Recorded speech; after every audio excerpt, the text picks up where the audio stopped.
Menteri Kesehatan Budi Gunadi Sadikin mengungkapkan rencana perubahan layanan BPJS Kesehatan dalam rapat kerja bersama Komisi 9 DPR RI di Jakarta, Kamis 13 November.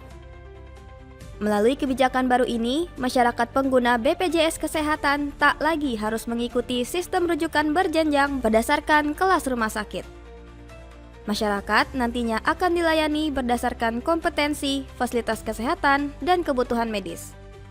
Menkes menjelaskan pasien yang sudah dirujuk dari puskesmas bisa langsung mendapatkan penanganan di rumah sakit sesuai kondisi kegawatannya. Sebuah langkah yang dinilai dapat mempercepat penanganan pasien serta menghemat pembiayaan BPJS Kesehatan. Jadi kalau orang sudah diperiksa misalnya di puskesmas, dia perlu dipasang ring gitu jantungnya. Itu nggak usah harus ke tipe D dulu, dicek tipe D nggak bisa pasang ring, lagi tipe C nggak bisa pasang ring langsung ke tipe B.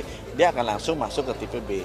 Jadi buat pasien akan jauh lebih cepat prosesnya. Anyway dia akan masuk ke tipe B kan, justru akan mengurangi antrian pasien di tipe D dan tipe C karena nggak usah menjalani 3 rumah sakit, dia langsung ke rumah sakit. Menkes menambahkan saat ini Kementerian Kesehatan tengah menyiapkan dasar hukum pelaksanaannya.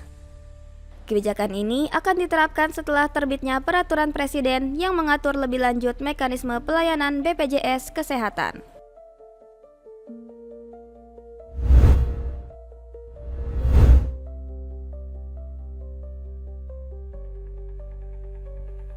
Dua orang meninggal dunia dan 21 lainnya masih dalam pencarian pasca longsor di Kecamatan Majenang, Cilacap, Jawa Tengah. Sementara itu, 23 orang ditemukan selamat dan 3 orang mengalami luka ringan. Peristiwa longsor melanda Dusun Cibuyut dan Tarukahan, Desa Cibenying pada Kamis 13 November pukul 8 malam. Longsor terjadi diduga akibat tingginya curah hujan. Badan Penanggulangan Bencana Daerah atau BPBD Kabupaten Cilacap serta tim pencarian dan pertolongan langsung bergerak cepat melakukan evakuasi. Namun, kontur tanah yang masih labil menjadi tantangan bagi tim SAR dalam pencarian korban di masa golden time. Upaya pencarian tetap dilanjutkan pada Jumat ini dengan mengerahkan 1 unit alat berat. Adapun kerugian sementara tercatat hingga saat ini meliputi 12 unit rumah rusak dan 16 unit rumah terancam.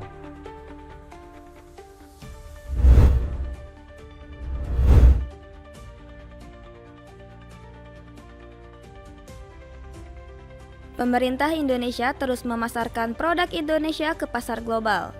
Hal inilah yang tengah diupayakan Menteri Perdagangan Budi Santoso. Dirinya melalui Kementerian Perdagangan tengah mendorong perluasan pasar produk usaha mikro, kecil, dan menengah atau UMKM batik Ekoprint Namira agar dapat diekspor.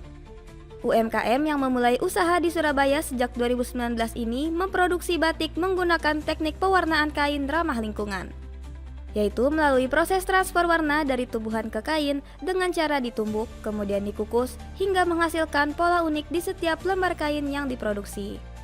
Tidak heran jika UMKM batik Ekoprint Namira langsung menguasai pangsa pasar dalam negeri dengan rata-rata omset mencapai 1 miliar rupiah per tahun.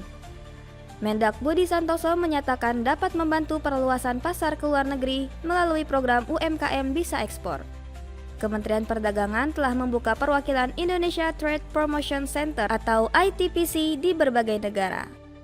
Mumpung pasar di luar negeri bagus dan kita kan sudah banyak perjanjian dagang perjanjian dagang dengan negara-negara lain yang itu memudahkan akses kita untuk masuk ke sana. Terdata sebanyak 1049 pelaku UMKM di berbagai bidang usaha se-Indonesia telah memanfaatkan program UMKM Bisa Ekspor. Program ini pun telah mendorong nilai ekspor UMKM lebih dari 130 juta dolar Amerika Serikat sepanjang Januari hingga Oktober 2025.